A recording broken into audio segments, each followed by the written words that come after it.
नमस्कार मित्रांनो, आपल्या चॅनलवर तुमचे मनापासून स्वागत आहे.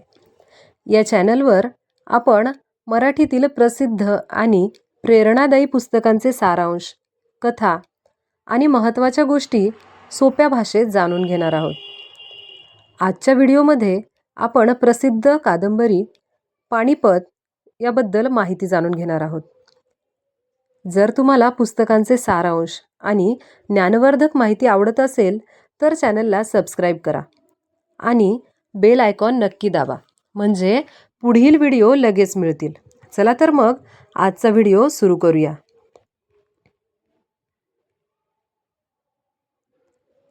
ही कादंबरी सुप्रसिद्ध लेखक विश्वास पाटील यांनी लिहिली आहे. ही कादंबरी भारताच्या इतिहासातील अत्यंत महत्त्वाच्या घटनेवर आधारित आहे. ती म्हणजेच तिसरे पानिपतचे युद्ध. हे युद्ध मराठा साम्राज्य आणि अफगाण शासक अहमद शाह अब्दाली यांच्यामध्ये 14 जानेवारी 1761 रोजी झाले. त्या काळात मराठा साम्राज्य अत्यंत शक्तिशाली झाले होते. छत्रपती आणि पेशव्यांच्या नेतृत्वाखाली मराठ्यांनी भारताच्या अनेक भागांवर आपले राज्य प्रस्थापित केले होते.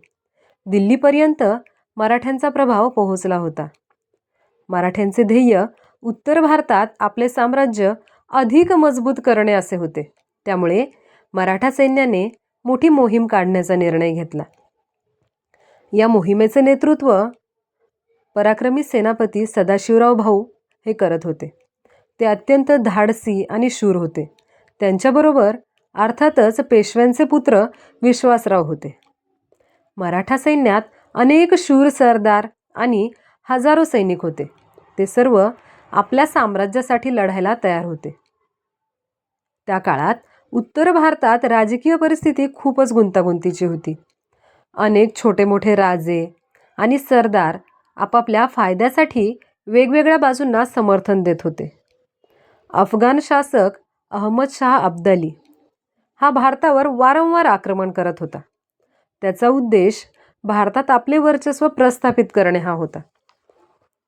मराठा सैन्य उत्तर भारतात पोहोचले आणि त्यांनी युद्धाची तयारी सुरू केली.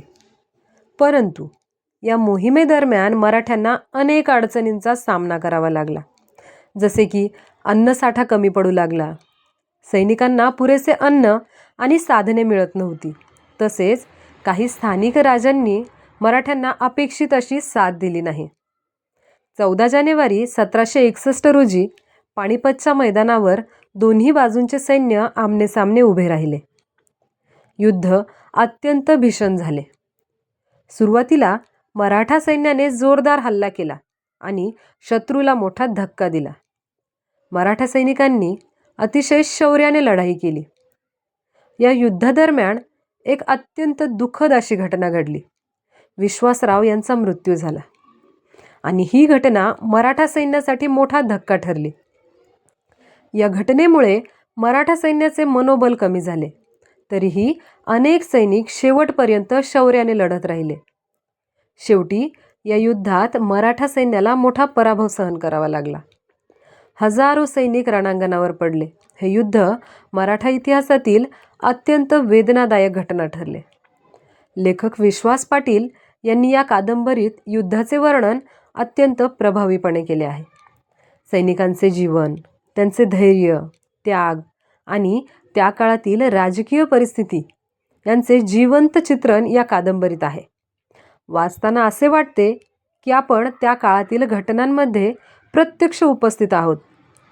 पानिपत ही केवळ युद्धकथा नाही, ती इतिहास, राजकारण, मानवी भावना आणि त्याग यांचे प्रभावी चित्रण करणारी कादंबरी आहे. मराठा सैनिकांचे शौर्य आणि बलिदान आजही आपल्याला प्रेरणा देते.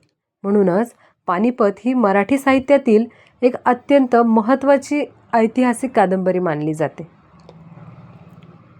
मित्रांनो, आज आपण पानिपत कादंबरीचा सारांश थोडक्यात जाणून घेतला. जर तुम्हाला हा व्हिडिओ आवडला असेल तर लाईक करा, कमेंट करून तुमचे मत नक्की सांगा आणि मित्रांसोबत शेअर करा. अशाच प्रकारचे मराठीतील प्रसिद्ध पुस्तकांचे सारांश आणि कथा ऐकण्यासाठी चॅनलला सबस्क्राईब करायला विसरू नका. पुढील व्हिडिओमध्ये आपण एका नवीन पुस्तकाबद्दल माहिती घेऊया. धन्यवाद.